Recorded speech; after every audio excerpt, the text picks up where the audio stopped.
Devil May Cry 2 is an enigma of a sequel.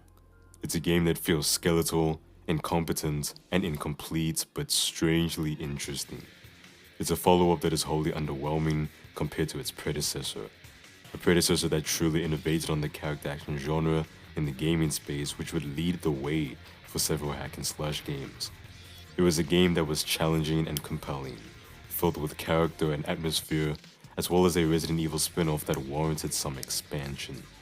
The first Devil May Cry was an instant hit. So how do you follow up on such a hit? Well, the easiest answer is just to expand on the greater aspects and reevaluate the rougher aspects. Easier said than done though. Devil May Cry 2 was in development before the first game had even shipped and gotten reception. It was also developed by a team that hadn't worked on the first game.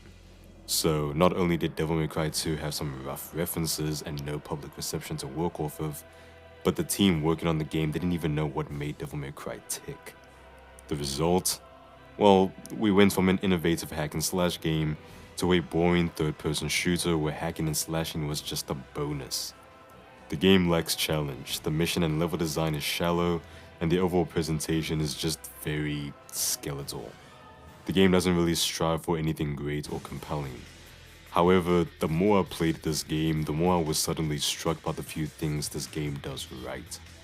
I found myself analyzing certain elements I found oddly interesting about the game that I kind of just wrote off during my first playthrough. And the more I dug into this dumpster fire of a sequel, the more interesting gems I found and the more I enjoyed the game. And so without further ado, allow me to explain why Devil May Cry 2 might just be one of the greatest guilty pleasures I've ever experienced.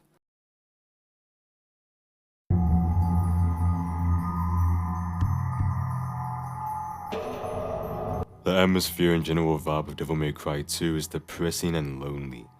It still carries that gothic essence from the first game, but this time, paired up with the duller art direction, a much more open-eyed environment, and the unnecessarily large levels, the atmosphere is somewhat elevated. While the first game felt like someone was secretly watching you as you explored this large castle, Devil May Cry 2 feels like there is no one to watch you as you explore these large areas all by your lonesome. The ambient soundtrack here also feels a lot grander, while still feeling empty and depressing in a surprisingly good way, whereas the first game's ambience was isolated and claustrophobic in the most apt sense. But there's an interesting layer to the atmosphere and art direction that I found a bit interesting, that being how weirdly soulful and kind of religious this game feels. Certain demons look like they've been ripped straight from the biblical apocalypse or book of Revelations, and some of the music feels holy with choirs and ethereal soundscapes. Adding to that religious feel are the guideposts at the beginning of each mission, with their quotes from fictional clauses, but I'll talk about that during the story section. Now the art direction is something I initially wrote off as very dull and depressingly terrible, mainly in terms of the texture work and the environmental design. And while I still feel underwhelmed by this game's art direction overall, I'm starting to understand it and warm up to it a bit more. There are times when the game looks dull and unappealing, but then there are times when the game looks really interesting and kind of psychedelic. I want to emphasize just how uniquely psychedelic and trippy this game is for a moment. Certain environments and character designs look surreal. Environments will sometimes have hazy and slightly vibrant colors and lighting, and certain enemies would look nightmarish but weird and abstract. The atmosphere, soundtrack, and the overall audio design also feels and sounds pretty dreamlike and punchy at certain moments. Dante's combat music sounds interesting in how it's a hard rock song mixed with this strange, higher-pitched sound that adds a slightly dizzying element to it. Exploration music is darkly ambient, with the soulful or choral music being mixed in a manner that makes it sound like you're in a grand hall. It sounds really amazing with some high-quality headphones. And speaking of music, don't get me started on how beautiful that Divinity statue theme is. Good God.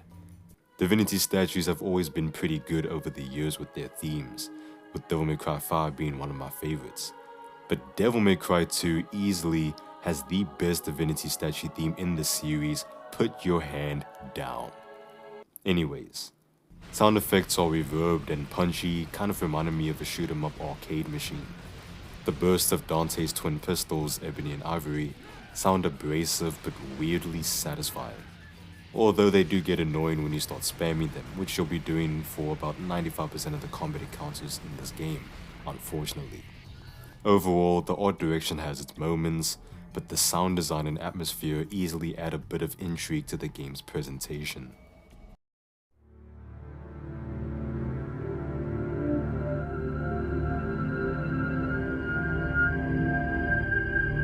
I feel like the story best represents the overall quality and approach of Devil May Cry 2, in that there are some genuinely interesting ideas presented, but they are either sloppily executed or just underdeveloped.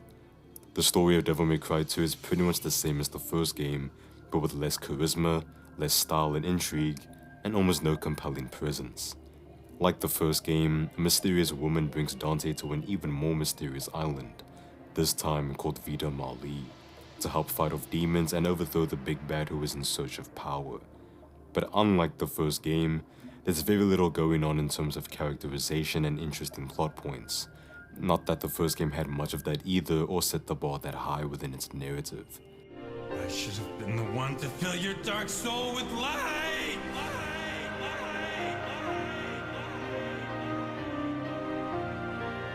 But there is an interesting character that comes with her own prose, which we'll later get into. The story has potential but feels unfinished and rushed. I find the setting of Vita Mali intriguing, but the story doesn't really build upon or do anything cohesive or compelling with it. It's strange that for a game that has such an interestingly lonely atmosphere, the very setting that emits this atmosphere has nothing all that interesting to offer narratively. Dante's reserved characterization had potential to be something personal and mysterious, but he ends up being less of a character than our supporting character. But I do want to quickly mention something that adds a bit of flavor to the storytelling and also adds to the religious themes and aspects of this game, and that is the guideposts. Basically mission briefings, some of these guideposts do add some interesting details to the narrative. Things like Dante being called the Hunter of Dark Blood, or how the description of an item determines your objective, like the aerial heart will give the hunter the chance to reach the skies. These guideposts clarify and give more solid context to what's happening in the story, but it's also the nature of these guideposts that are interesting. They're presented like biblical quotes, again giving off that religious vibe. Plus, some of these guideposts are kind of clever and sometimes add more depth to what's going on in the individual missions. Like how a boss fight mission has the quote, "The key to the next journey begins and ends with death," or how one of the bosses is given characterization with, "She has many arms but only one heart," as she waits for the hunter deep in the water. It's subtle but kind of cool stuff. But now we get into the interesting stuff with our secondary character.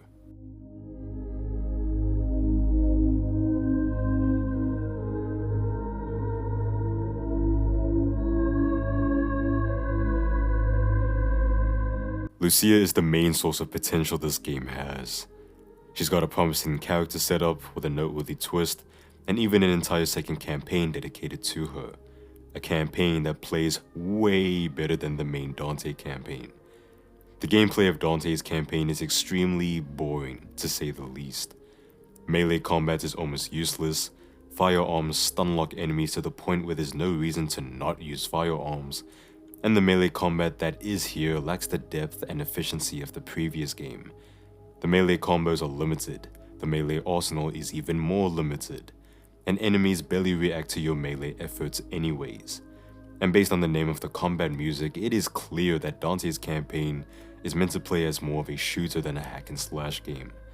Other than the debut of Devil May Cry's most popular game mode, Bloody Palace, a mode which is a bit at odds with Dante's lackluster combat, there's nothing really promising about the gameplay aspect of our poster boy. But Lucia's side of the coin is a different philosophy. Melee combat actually works, there's a decent variety of combos, and Lucia feels really good to play compared to Dante. Lucia plays the way Dante is supposed to play, minus the use of a two-handed sword. But it's not just Lucia's campaign or gameplay that's worth noting, but like I mentioned before, her story is also pretty interesting.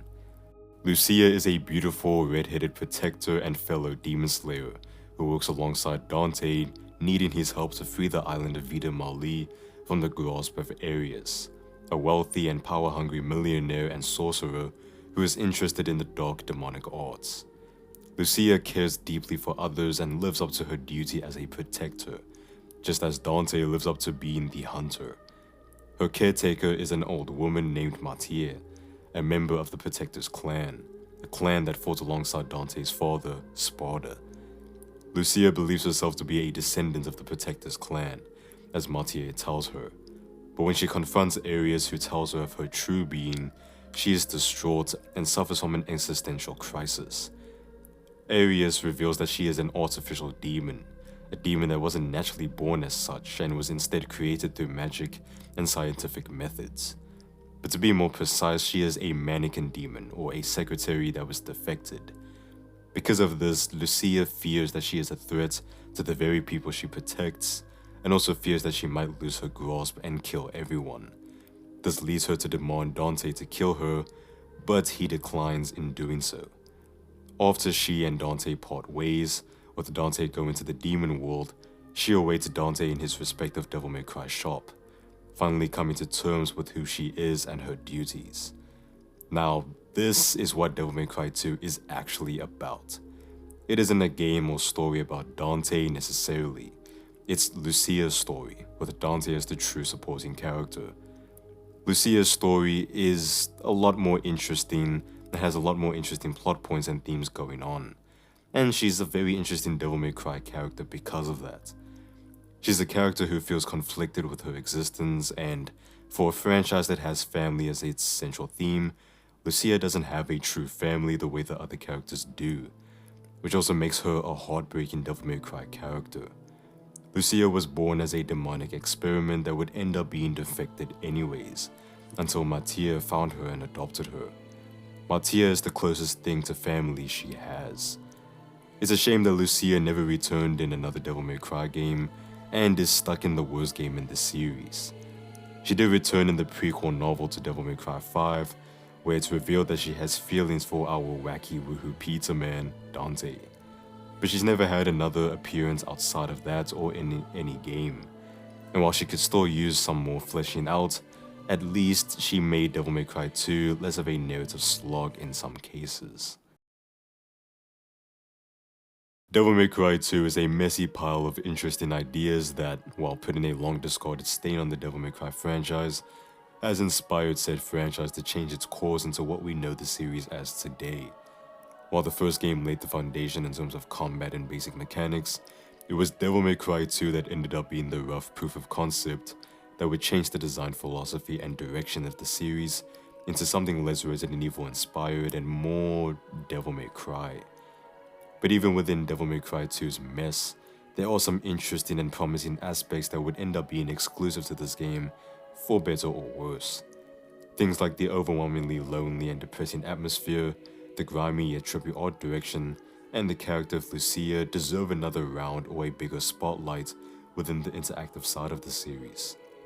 Devil May Cry 2 might be somewhat a cardinal sin, but it is a very important lesson learned. Believe it or not, whether you like it or not, Devil May Cry as we know it wouldn't be exactly the same without this flawed second entry. Certain gameplay additions introduced here would go on to be series staples later down the line, some of them being absolute requirements to later entries. It's surprising how much this game has grown on me. It's still not good by any means, but I've grown to appreciate it much more than I initially did. I hated every aspect of this game when I first played it. I found the art direction, and more precisely the environmental design, depressingly uninspired, lazy, and underwhelming. I hated the soundtrack, and Dante's combat music made me want to rip my ears out. Dante's gameplay is still hilariously bad, and there's no denying that. The boss fights are still so easy and questionable in their design that they make me question my purpose playing this game, and I couldn't care less about what story was being told here. But now that I've played the game about 5 times now, I'm intrigued by the art direction, even if it's still awful in certain areas. I love the soundtrack and found some straight bangers out of it too. Dante's gameplay is terrible, but Lucia offers a much more compelling gameplay experience. And the story, while still sloppy overall, has some interesting ideas sprinkled in there. Many Devil May Cry newcomers will ask if Devil May Cry 2 is worth playing. Many fans and veterans will say the game doesn't exist or that it's not worth even thinking about.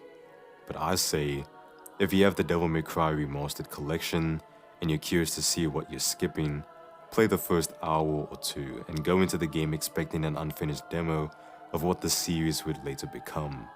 In that case, the game becomes an interesting detour. In conclusion, Devil May Cry 2 has its handful of merits under its dull and boring surface. Is it worth trying to look for its merits like I did? Not really. But I do recommend giving it a shot if you have easy or cheap access to the game.